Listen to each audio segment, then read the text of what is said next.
Ohayou gozaimasu. Perkenalkan, nama saya Leni Sensei. Saya mengajar bahasa Jepang di SMK Wali Songo. Hari ini saya akan memperkenalkan kenapa harus belajar bahasa Jepang. Ada 3 poin penting. Yang pertama adalah apa yang akan nanti dipelajari, kenapa harus bahasa Jepang, dan peluang kerja serta beasiswa di Jepang. Yang pertama, yang akan Anda pelajari nanti adalah ada 2 hal, yaitu bahasa Jepang dasar, budaya, dan etos kerja. Nah, beberapa contohnya adalah huruf Jepang.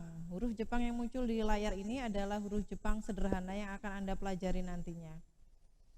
Kemudian untuk yang berikutnya, kenapa harus bahasa Jepang?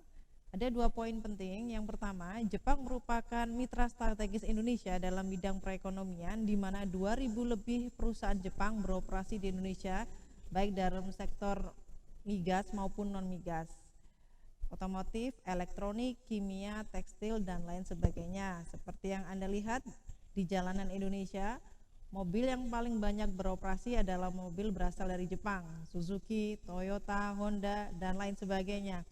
Yang kedua, dalam bidang pendidikan ditandai dengan meningkatnya jumlah mahasiswa Indonesia yang studi di Jepang, baik program diploma, S1, S2, maupun S3, baik dengan beasiswa maupun non-beasiswa ya.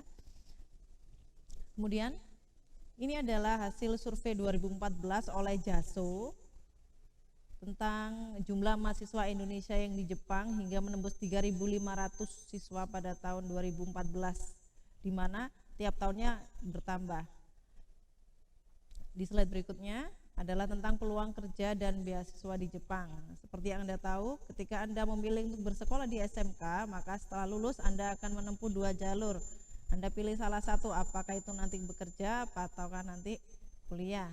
Yang muncul di depan Anda adalah piramida perkiraan penduduk di Jepang, di mana angkatan kerja di Jepang semakin rendah, semakin tahunnya otomatis sangat membutuhkan banyak sekali tenaga kerja, baik dari Indonesia salah satunya. Kemudian untuk peluang kerja dan studi di Jepang ada 2 hal, kanan dan kiri, kerja di Jepang dan kuliah di Jepang, di mana untuk kerja di Jepang itu dikenal dengan program SSW atau Specified Skill Worker atau program keahlian khusus yang membutuhkan tenaga kerja. Salah satunya adalah program caregiver, di mana menurut berita tahun 2020 membutuhkan 130.000 lebih tenaga kerja untuk bekerja di Indonesia. Kemudian yang berikutnya adalah kuliah di Jepang, yaitu 3.500 lebih mahasiswa yang tadi sudah saya sampaikan, dan jumlahnya terus meningkat setiap tahunnya, dan serta beasiswa yang ditawarkan baik dalam maupun luar negeri yang cukup banyak. Nah, di slide ini saya tunjukkan beberapa beasiswa studi di Jepang, terutama untuk program diploma maupun S1 ya. Yang pertama ada dari MEX atau Ministry of Education atau Diknasnya Jepang. Ini adalah salah satu beasiswa yang paling bergengsi dan jumlahnya paling banyak.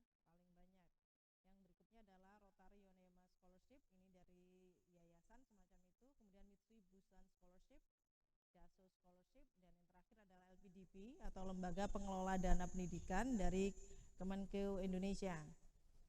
Nah, setelah ini saya munculkan adalah Jerome Pauline yang salah satu penerima beasiswa Mitsui Busan 2016. Mungkin Anda sudah kenal.